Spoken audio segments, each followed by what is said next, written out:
Good morning, everyone from Florida.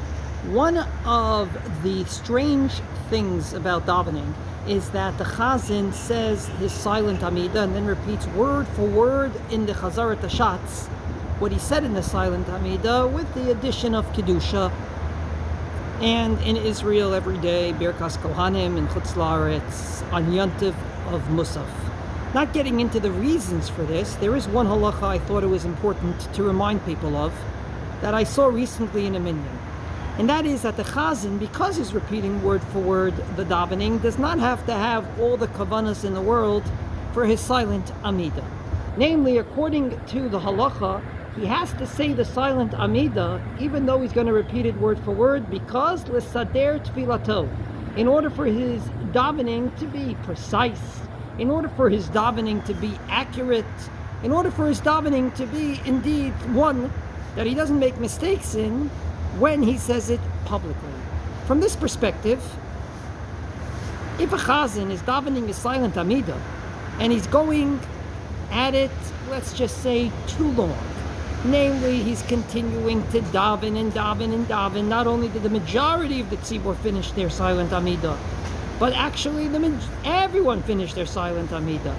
And he continues, he's doing a wrong thing for two reasons. Number one, as I said, his job is only l'sader tfilato. He just has to say the words in order to get ready for the real McCoy, which is his Chazarat Hashatz. And therefore, he doesn't have to have all the kavanah in the world in that silent Amidah. And number two, what we call tirchot tzibura. Everyone does not have to wait for him. It's famous in the Gemara that Rabbi Akiva, when he davened privately, when he davened outside of a minyan, it took forever.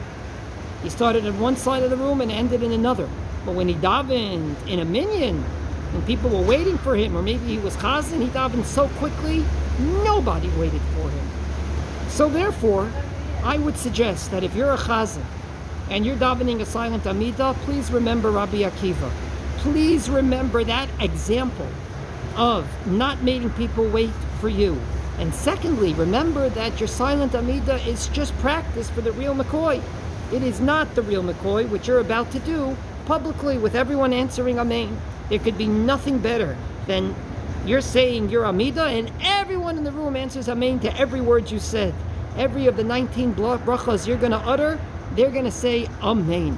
So therefore, when you're a Chazzan, please remember, do not extend your silent Amidah too long for these two reasons. Have a wonderful day.